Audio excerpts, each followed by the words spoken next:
Well, hundreds of residents poured onto streets in Jiangyou, now in the southwestern province of Sichuan in China last week, and clashing with police officers. And the protest was sparked by anger over police handling of a case of a schoolgirl attack that was circulating on social media. Let's bring in our China correspondent, Min Lo, to bring us up to speed about this story.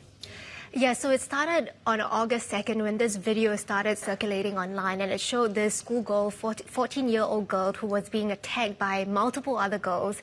It was extremely brutal. She was kneeling on the floor and they were kicking her repeatedly from the back, from the front. They were slapping her, verbally abusing.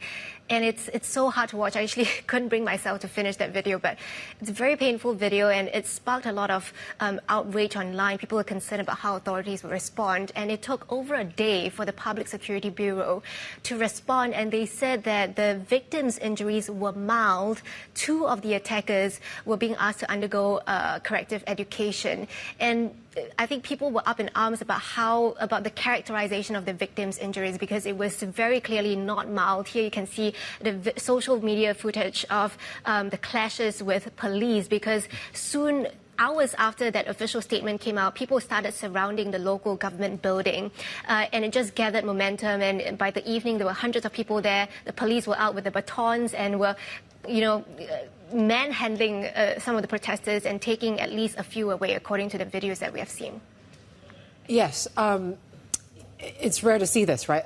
A sort of protest in China. It brings me back to what we saw during the COVID-0 lockdowns, also when it came to that during the housing crisis and the like there. But certainly, can you tell us a bit more about whether this is an isolated incident or not?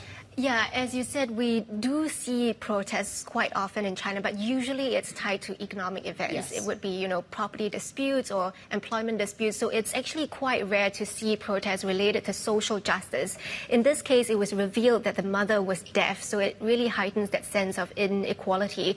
And it's not isolated in the sense that in the last couple of months, there have been a few big incidents. There was the lead poisoning case in a kindergarten in Gansu province, and then there was this case in Hangzhou where there were brown liquid coming out of bathwater taps, and it took a while for the state-owned water company to respond. And in both of these cases, not that there were protests, but there were a lot of discontent online. And in all these cases, the local authorities would put out a statement to refute some of these public concerns. And analysts say that this approach has not been working, right? Because it seems like for China, it's so important to maintain social stability that the first instinct for local officials is to cover up these things in order to not risk their political careers. And it's interesting, if you watch the video, you can hear that some of these protesters, they were singing the national anthem in a way to perhaps show that the target of their anger is not the central government, it's the local officials, or you can interpret it as a way to protect themselves, maybe to cast themselves as patriots here rather than the provocateurs.